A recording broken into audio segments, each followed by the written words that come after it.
पुराने जमाने में एक शहर में दो ब्राह्मण पुत्र रहते थे। एक गरीब था, दूसरा अमीर। दोनों पड़ोसी थे। गरीब ब्राह्मण की पत्नी उसे रोज ताने देती, झगड़ती।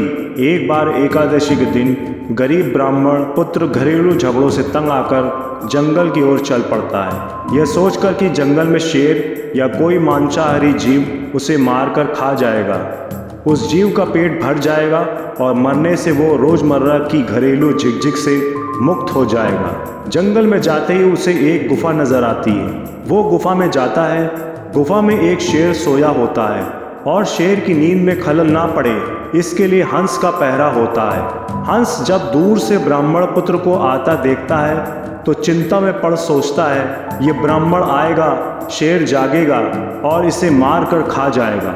एकादशी के दिन मुझे पाप लगेगा, इसे बचाएं कैसे। सोचने पर उसे उपाय सूझता है और वो शेर के भाग्य की तारीफ करते कहता है, ओ जंगल के राजा, उठो जागो, आज आपके भाग खुले हैं। एकादशी के दिन खुद विप्रदेव आपके घर पधारे हैं। जल्दी उठें और इन्हें दक्षिणा देकर रवाना करें, आपका मोक्ष हो जाएगा। ऐसा दिन दोबारा आपकी जिंदगी में शायद ही आए, आपको पशु योनि से छुटकारा मिल जाएगा। शेर दहाड़ कर उठता है।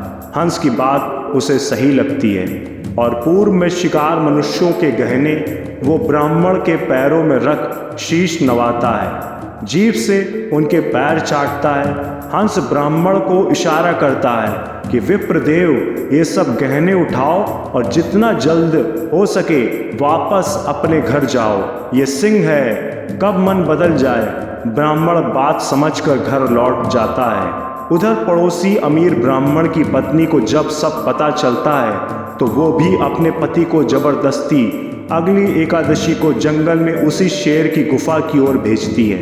अब शेर का पहरेदार बदल जाता है। नया पहरेदार होता है कौवा। जैसे कौवे की प्रवृत्ति होती है, वो सोचता है बढ़िया है, ब्राह्मण आया है, शेर को जगाऊं, शेर की नींद में खलल पड़ेगा, गुस्साएगा, ब्राह्मण को मारेगा तो कुछ मेरे भी हाथ लगेगा, मेरा पेट भर जाएगा। ये सोच वो काँव काँव काँव चिल्लाता है। शेर गुस्सा हो जाता है। दूसरे ब्राह्मण पर उसकी नज़र पड़ती है। उसे हंस की बात याद आ जाती है। वो समझ जाता है कौवा क्यों काँव काँव कर रहा है। वो अपने पूर्व में हंस के कहने पर किए गए धर्म को खत्म नहीं करना चाहता, पर फिर भी शेर शेर होता है, जंगल का राजा।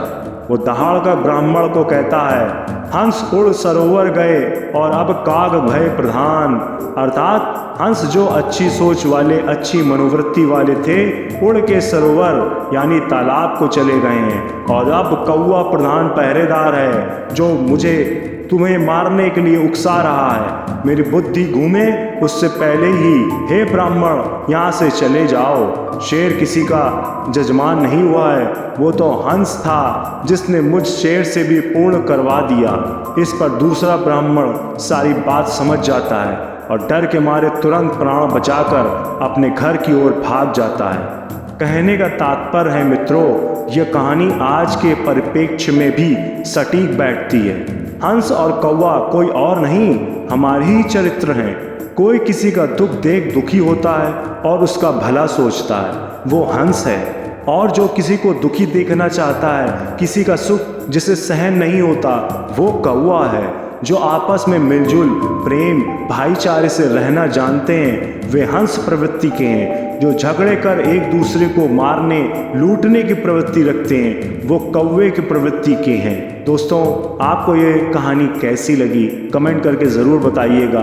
अगर आपको ये कहानी पसंद आई हो तो इस चैनल को सब्सक्राइब ज़रूर करिएगा, हमें प्रोत्साहित ज़रूर करें। धन्यवाद।